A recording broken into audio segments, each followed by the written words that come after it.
Good morning, good afternoon, good evening, and good night to everyone listening at whatever time you're listening.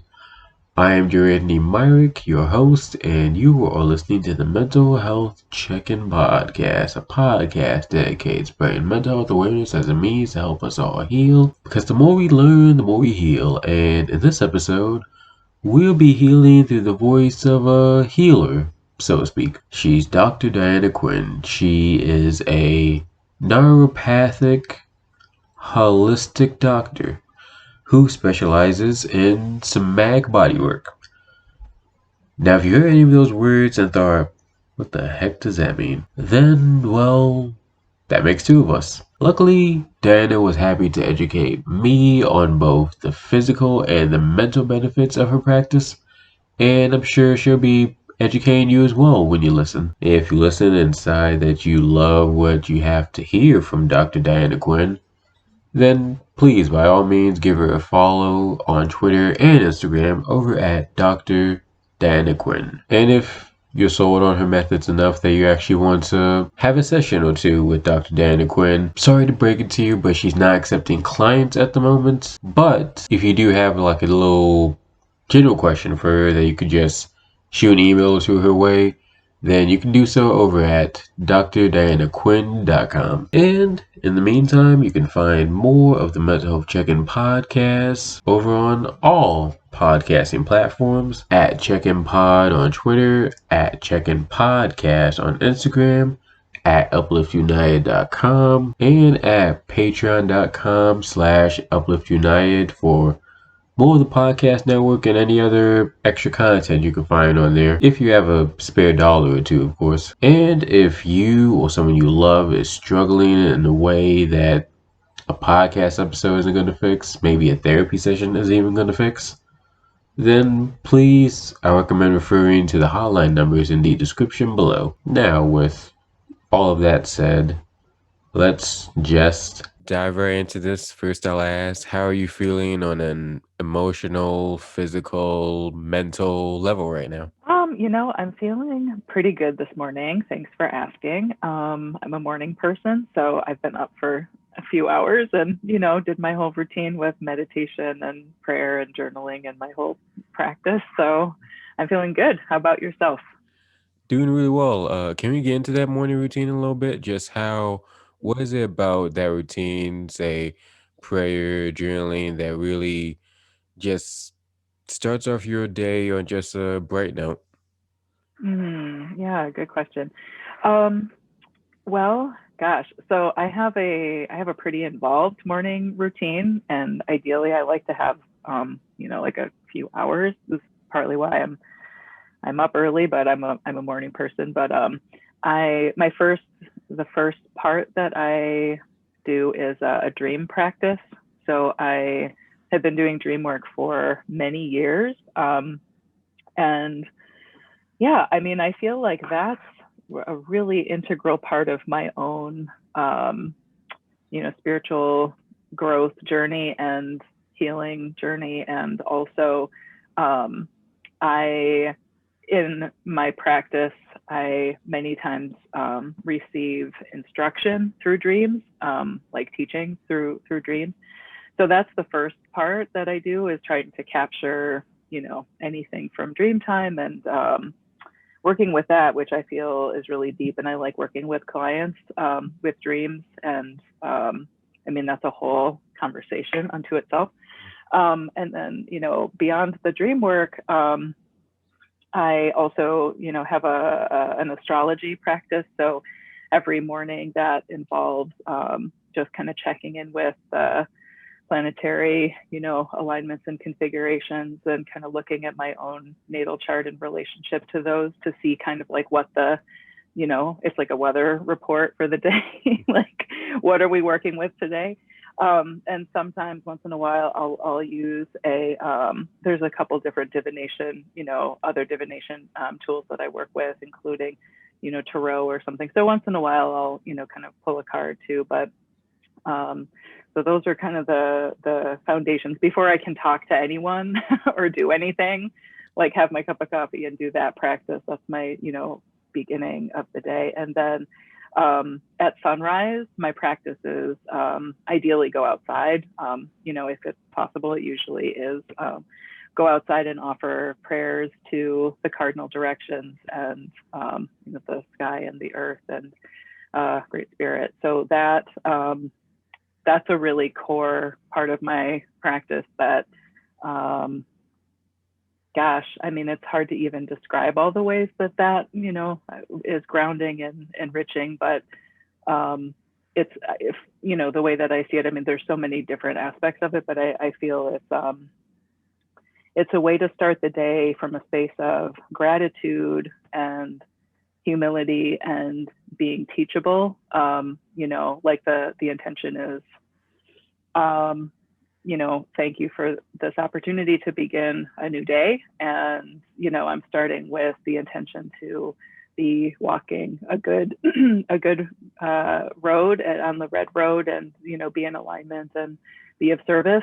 And so that's, I mean, I feel like there's so many things about that are beneficial for, mental health and spiritual health. And and then meditation is, sometimes less, sometimes more, but that's also just a way of being still and quiet and listening. Trying to do more listening because we spend a lot of time talking. I do like thinking and talking, and it's really good to just, find that quiet space inside to, connect with what's eternal and not, human made, because we make a lot of nonsense. Absolutely. I completely agree there. Like, not just on the whole listening idea, but just on the whole, the importance of just having like a morning routine. Like, a lot of what you say, I kind of relate to that on a level of just like, I too just need like a simple morning routine to just get myself right in the morning. Like, it's very much it's, it clears your head in a sort of way, or it sets your day off in the right way if I just get my cup of tea, listen to some music a little bit, and just stay to myself for at least half hour to an hour. And if anything deters from that routine, it throws off my day a little bit. But if it goes exactly perfectly, it sets up a perfect day. Yes, yes, totally relatable. Mhm. And Yeah. to like double back a little bit, because like we have mentioned astrology and meditation on the show, but this idea of just dream teaching, that's a new concept to me. Can you expand on that a little more? Like, what is it exactly you do, and what is dream teaching? Yeah, well, so I mean, I can speak to it from my own personal experience because there's all kinds of different um, ways of working with dreams, and I think many different paths to doing dream work have a lot of rich teachings and resources. But um, I the way that so I've been fortunate to learn from a number of different teachers that work kind of with dreams, and one of them who has been sort of influential to my own practice with this is Robert Moss, who is an Australian um, dream traveler, I guess. He has a really interesting story, but as a child, he he was very sickly, had a lot of physical ailments, like severe, physical health challenges, and experienced multiple near-death experiences. Like he was pronounced dead on, I believe, two separate occasions in the hospital being treated for his conditions. And during those episodes, traveled, essentially as a, consciousness outside of the body, and had complete experiences, non-local, kind of consciousness experiences of being in another place and having a complete, experience. So I'm fascinated by NDE, like near-death experience, and non-local consciousness, states of non-ordinary consciousness. So his story I just found really fascinating. But since he had those formative experiences as a young person, later in life, he found that his capacity for travel and maintaining a high level of consciousness and lucidity in dreams was very, significant. Like probably, I mean, I think we all have this ability. We just don't necessarily cultivate it, but he does it with ease, so I've learned from him. And one of the things that he said in, I don't know if it was a class or if this is in one of his books, but he shared the sentiment, which was like, if your concept of dreaming is, that it's like Freudian, unconscious material, then that's how you'll dream. And if your, belief system is Jungian, that you're dreaming in archetypes and, symbols, then that's how you'll dream. But if you believe that dream time is actually a period of travel to other dimensions in the multiverse and having, actual experiences as a consciousness, then that's how you'll dream. And you'll have, experiences that seem really uncanny, like precognitive experiences where you kind of foresee something that's coming, or encounters where you have a conversation with someone and know something, and later that inexplicably, kind of in ordinary reality is, kind of comes to fruition. So things like that. And that's been my experience, kind of approaching dream work in that way. And I kind of came to realize at one point that it doesn't happen, sometimes it's not terribly lucid and not terribly, rich, but, sometimes it really is. And, some of the teachings and experiences that I've had, it's almost like, a full, session of learning from a teacher. And maybe that's the inner wise teacher. Maybe that's, some other form of, higher consciousness. I don't know, but I'm very curious about these things, and I find it really rich to explore. I'm really curious as well. I feel like this could in itself could spawn off into this whole conversation, but more than anything, I just kind of want to ask, like, as far as approaching dreams in this manner, is this something that you can only do with guidance from someone like someone in your field of work, or is something that, say, listeners can do on their own? Oh, absolutely. I mean, it's absolutely a course of self-study. And, because this is an area of interest of mine, I've, kind of explored different writings, books and courses with different teachers and things like that over the years, just to kind of get different people's approach. But for example, and not to lift up, Robert Moss is the only example of, kind of a teacher in this realm, but because his approach like resonates with me. One of the things that he says is, you're the only person who can be the expert in your dream experience, right? There's no one who can comprehend the level of meaning and the layers of richness, to your dream experiences than you can, right? That's a specific language and a specific terrain that's really unique to each of us. And, he's very particular about never providing dream interpretation for someone else. What we can do when we dialogue about dreams together collectively is kind of frame it such that if this were my dream, I would be, kind of thinking that maybe it was opening this question, or, suggesting this course of research, like what are the action steps that the dream is inviting, basically. But your specific symbology and language and meaning, is really unique to you. So it's absolutely a course of self-study. It can't really be anything other than that. And so, the guideline for working with it is just to keep a journal, just to develop a practice, and, as ideally every day, but as often as you can, record, and I mean, I certainly find that just going into it with the intention and the practice, the habitual practice, my recall, is, I mean, sometimes it's better and sometimes it's worse, but there's always something, so even folks that don't remember their dreams, you can cultivate the capacity to do so. Just out of curiosity, like what if, like let's say I do the journaling aspect and like I really look inward in my dreams, but I don't really find anything, or rather, doesn't mean anything to me. It just seems like a bunch of randomness in my head.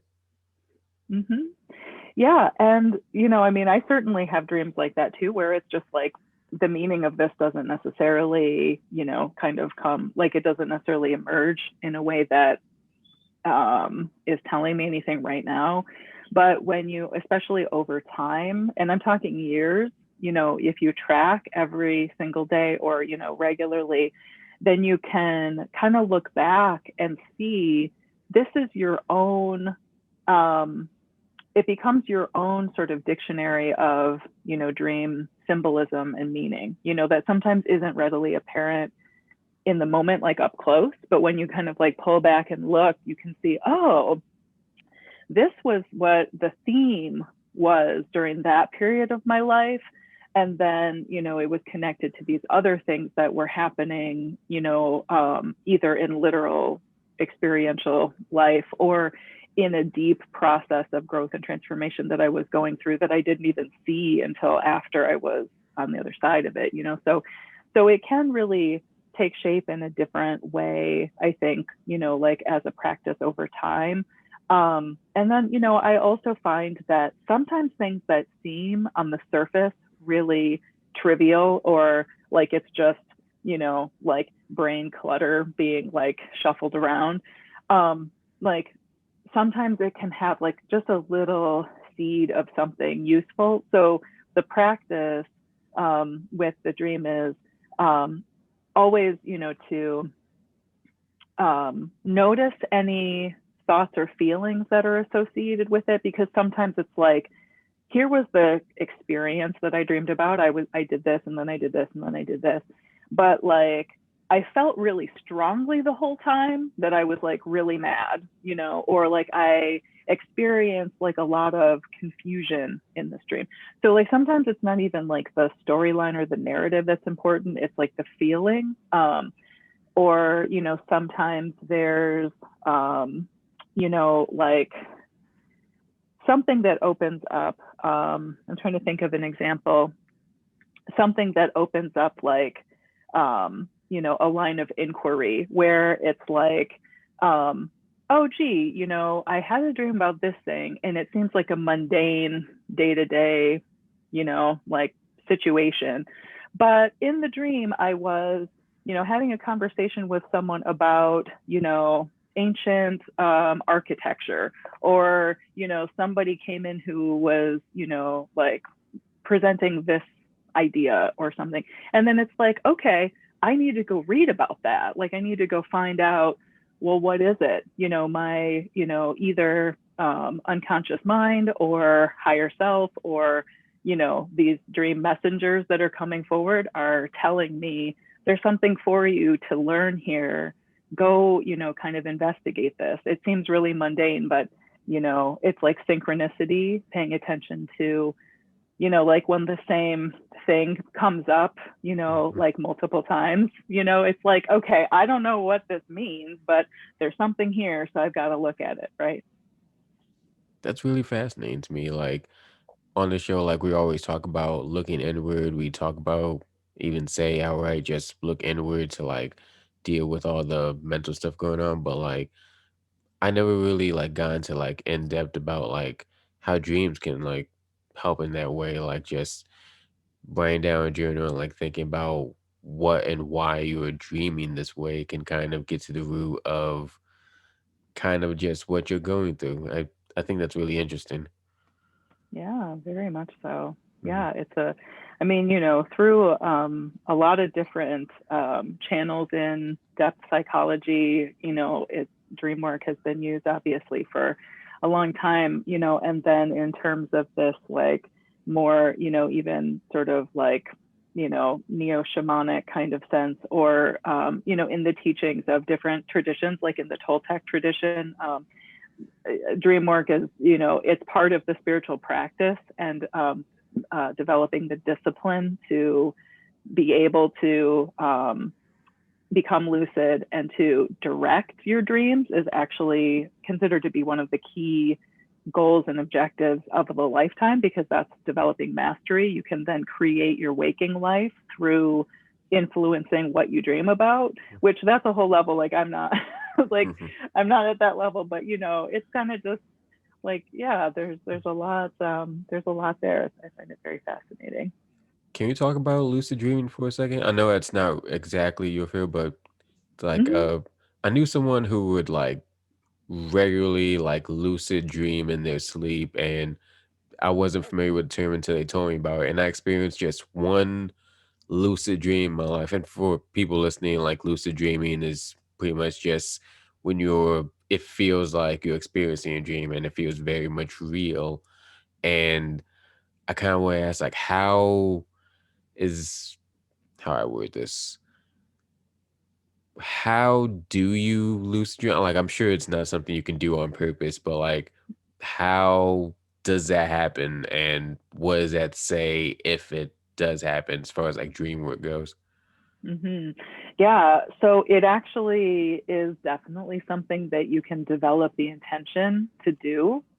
It's not like easy. There's different, techniques that, I mean, again, there's so many different traditions that teach how to do this. And I mean, like I can't even begin to kind of go into all of that, but it's essentially the practice or experience of lucid dreaming is the awareness that you're dreaming while you're dreaming, right?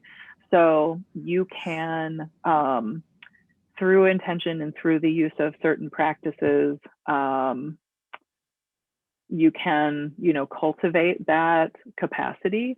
Um, I mean, I have had a number of experiences with this myself. Certainly, like after kind of like working at it, it's not something that I can do on command. I mean, I think that there are people who can, and that's, like I said, I mean, I'm a learner and a journeyer on this path, not, an advanced, dream mage of, but yeah, it's um, many times just through developing, the intention, cultivating the intention, and then sometimes using different techniques that you access in the dream when you start to become aware that you're dreaming, and you can use it to confirm that you are in fact dreaming. So one that I learned years and years and years ago, I don't even remember where, I first learned this, but it stuck in my mind. And so I use this because it's, for me, it's just what works,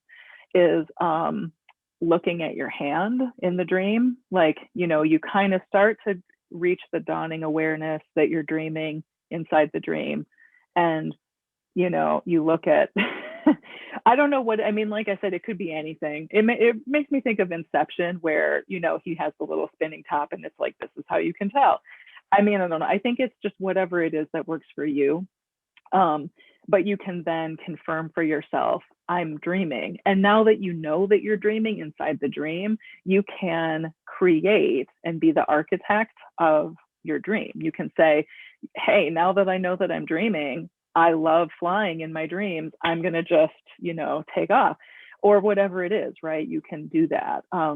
Sometimes people do this in subtler ways without having as much, consciousness in the dream, but like awareness that, I don't like where this dream is going right now. It's kind of freaking me out a little bit. I'm going to go this way down this road instead of that road, and then just kind of have a different, dream experience. So there's things like that I think folks do a lot more than we realize.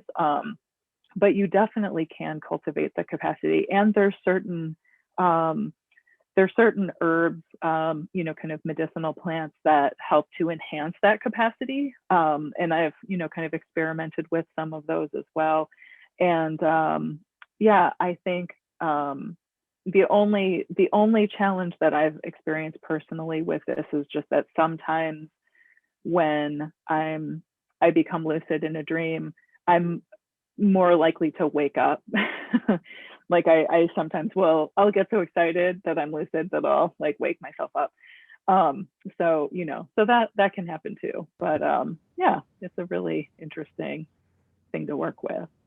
Yeah, it's super interesting. And like I don't want to talk too much about dreams because like I've Hmm. got so many questions still just reading off, but like there's so much about your field that I think is interesting. I don't want to restrain this to just the dream podcast episode, you know.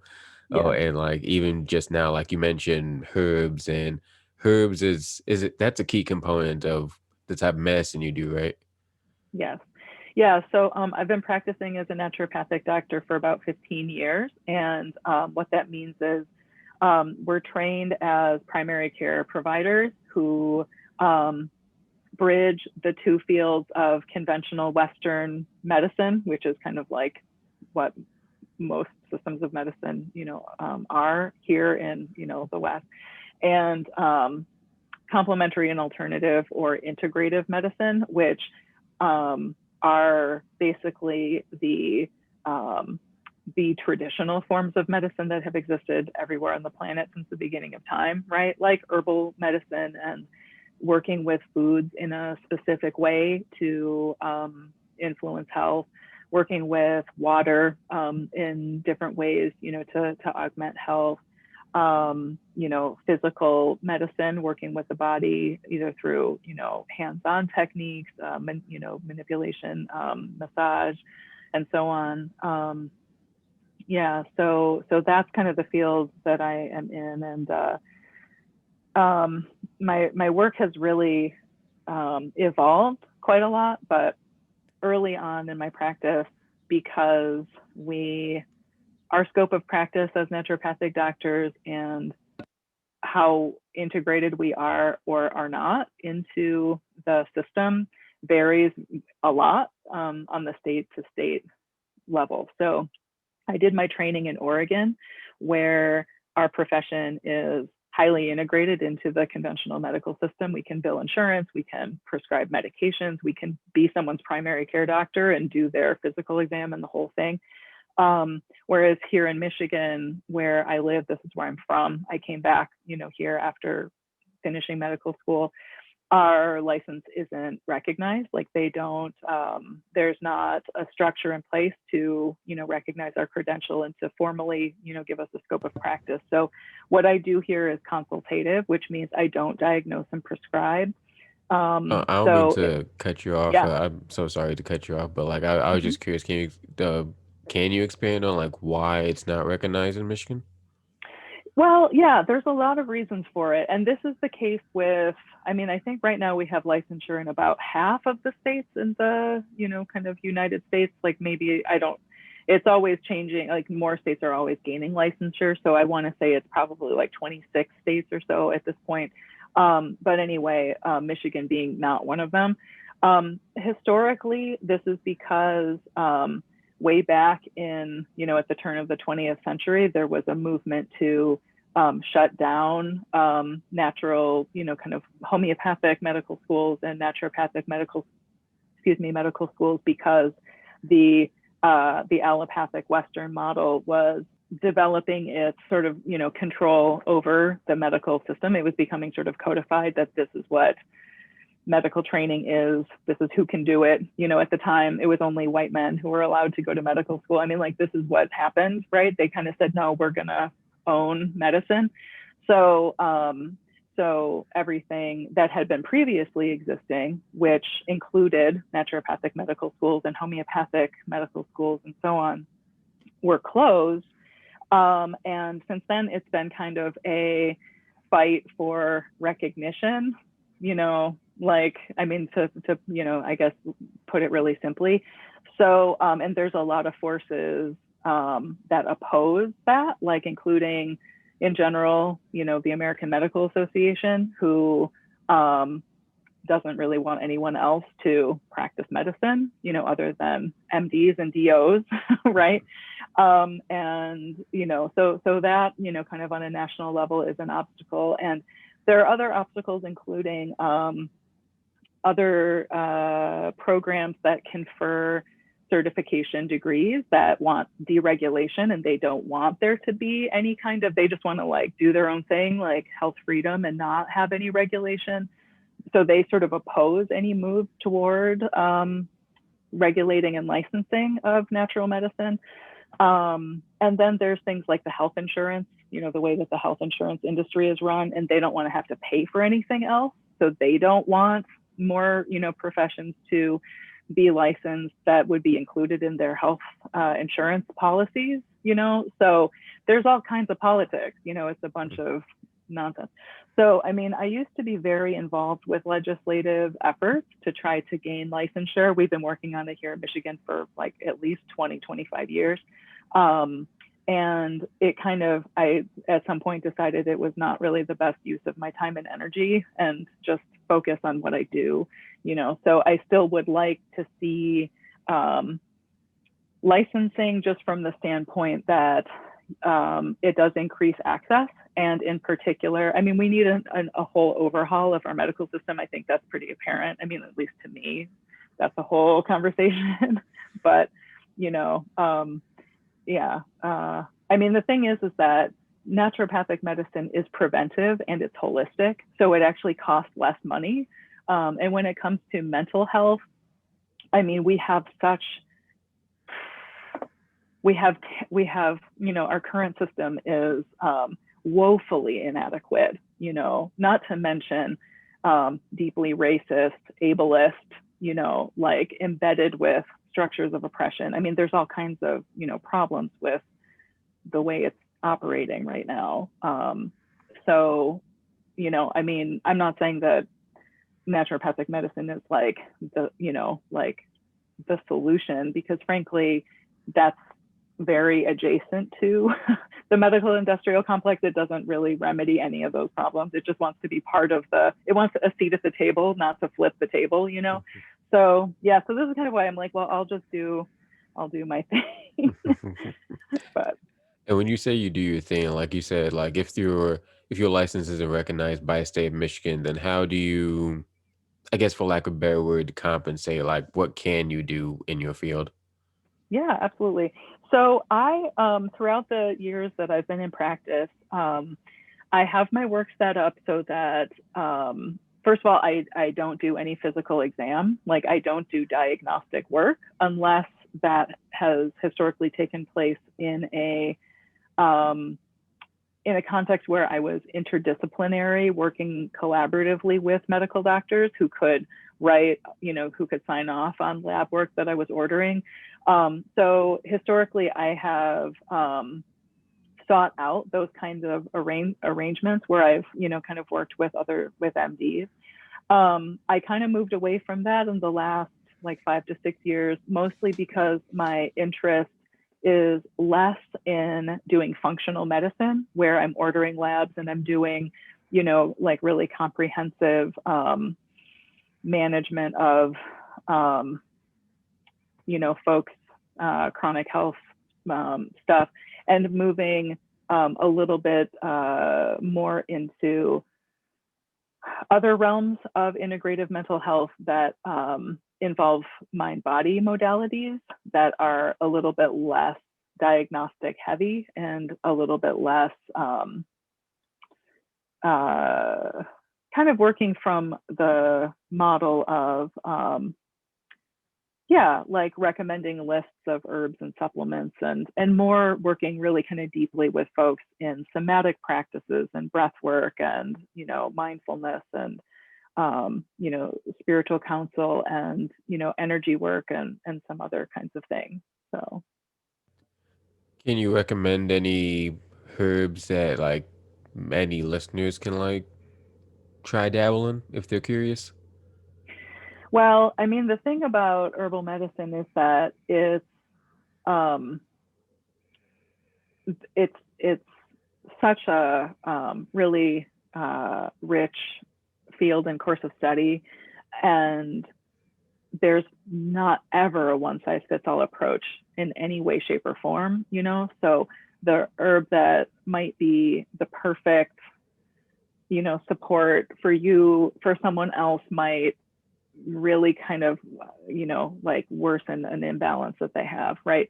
So the thing about herbal medicine, and this is the case for many foods as well, which, there's kind of a fine line between, with plant medicine, what's, kind of food and what's herbal medicine, but they they they all have not only what Western science would kind of understand as their, kind of like active constituents or their, mechanisms of action from kind of a pharmacologic standpoint. Like they do have that if you want to have a reductionist approach, which that exists, in functional medicine. Like that's the way that they're like, okay, well, turmeric seems like it's a really great anti-inflammatory and anti-cancer agent and, antioxidant and has all these benefits. What if we, investigate pulling it apart into different, what's the active ingredient so we can isolate that and, give people huge doses of it, so that's how,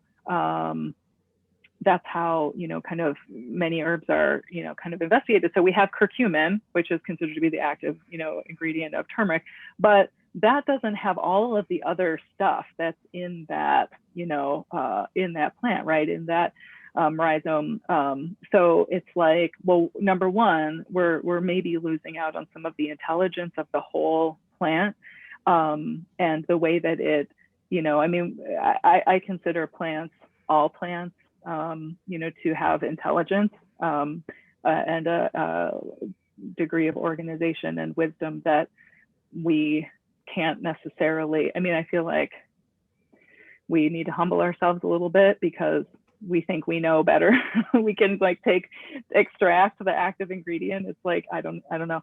But all that to say, that, like I said, that might be just the perfect right, spice, or, kind of herb for someone, but for someone else, maybe its energetic qualities aren't really harmonizing for them. Or, to take another example, like ginger root, right, which is super common. Most people use it in the kitchen and, it's lovely, but it's also highly medicinal, again, as, anti-inflammatory, and it's a digestive tonic and digestive stimulant. It increases circulation of the blood and, kind of cardiovascular. But for some folks, that might be too stimulating or too heating for them. And it could have like a drying, it could be, too hot and dry for them. They need something that's going to actually, cool them off and help keep their tissues, hydrated, right? So that's what I mean by, it's like, there's so many different herbs we could talk about, but when it comes to, kind of constitutionally or energetically, what's right for someone, it's really individualized. Okay. In that case, I want to ask, since so much of your work is very much a not one size fit all type of thing, but different things work for different people. I kind of want to ask, like, for a listener, the common listener who may hear this and think, "Hey, I want to look more into this for myself. I want to get a practitioner like yourself who can help me." Is there anything that they need to know as far as like finding the right practitioner for them, or like where to look, what type of help they need as far as medicine and somatic body work is concerned? Yeah, that's a good question. I think um, there's different ways that, I could answer that in terms of like, there are websites where, people who, let's say, are licensed naturopathic doctors, where you can find one in your area, and that website is naturopathic.org, and that may not be encompassing of everyone in your area, because that's assuming that, it's a licensed person who, kind of pays the, annual dues to be a member of that organization, to be on the website.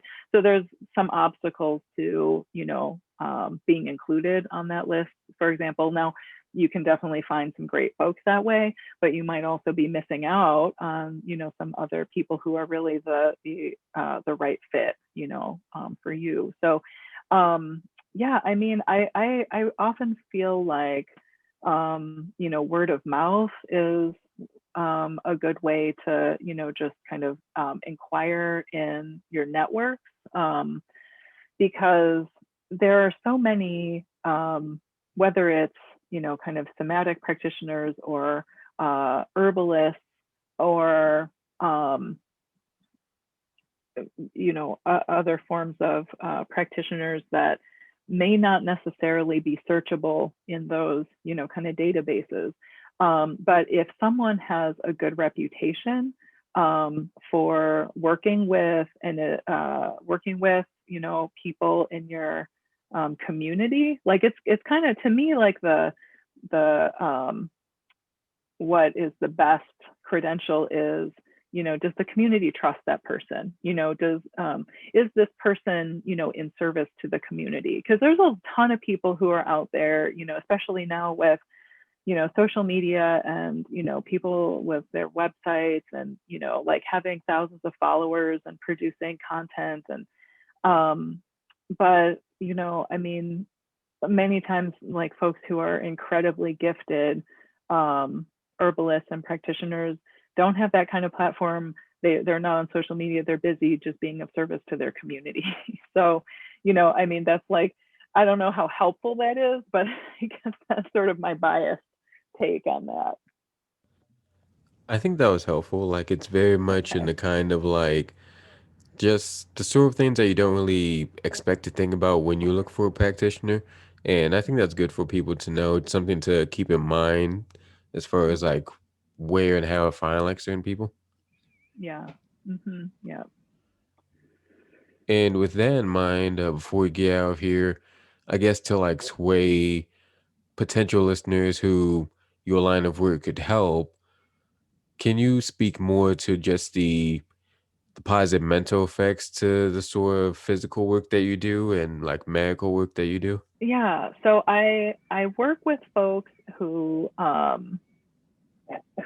have presentations, that they are experiencing, different types of experiences that um, sometimes have been labeled or diagnosed as anxiety, depression, or other diagnoses. Like, and I'm kind of speaking about that in a way because I think that there can be benefit, to that, and many times, folks in the disability community, for example, are advocates for both clinical diagnosis and self-diagnosis because having, kind of a definition and a diagnosis like can be empowering and, first of all, like help increase access because we live with an incredible amount of, disability and other, forms of systemic oppression that get in people's way,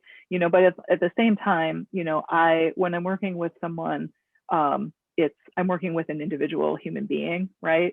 And not their diagnosis or their label, because sometimes like being overly identified with that can, like, especially from the perspective of the practitioner, be an obstacle, to seeing them as a person. And like each person, even if they have the same diagnosis, I could see 20 people who have the label of like major depressive disorder, and they're all completely different human beings who need a completely different approach, but in my work, there's so many different tools and modalities that I work with, from herbal medicine, like we've been, talking about, to nutrition, to mind body modalities, to energy work, to somatics. And it's like it really depends on each person what both they're seeking and also what we kind of co-create together, that will be, kind of the most supportive approach for them,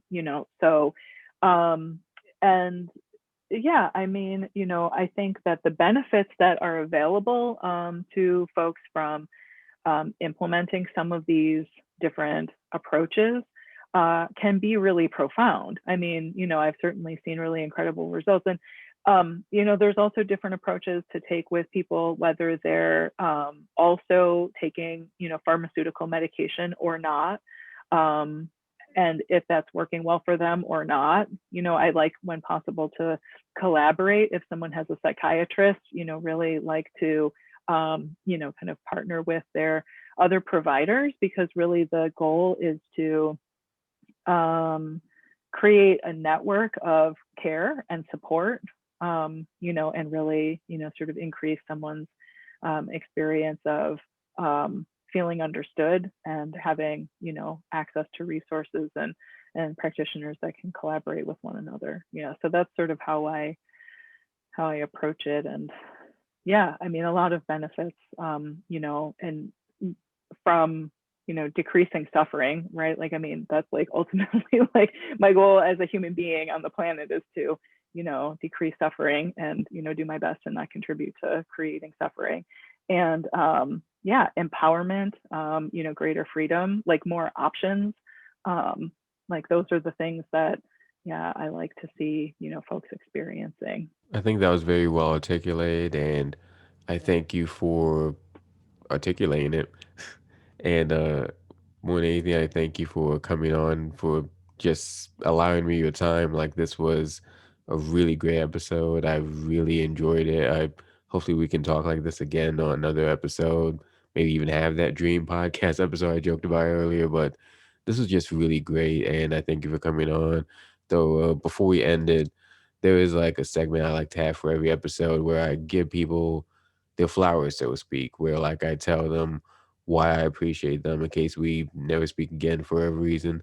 And I appreciate you, simply put, for putting in the work to help, or rather more appropriately, to heal people in a time that really need the healing. Like, we always talk about the mental aspects of healing on the show, but I think this interview really goes to show just how correlated the physical and the mental really are. Like, they go hand in hand, and if one's not working, then the other's not going to be working. And from the sounds of it, you help decrease the suffering for people physically and mentally. And during these days, people really need that healing. So I thank you for putting in your putting in the work to do that. And uh, again, thank you for coming on this podcast. Thank you. Thank you. That was really lovely. Thank you for hosting me and for offering this to folks, and, for all that you do to be of service as well.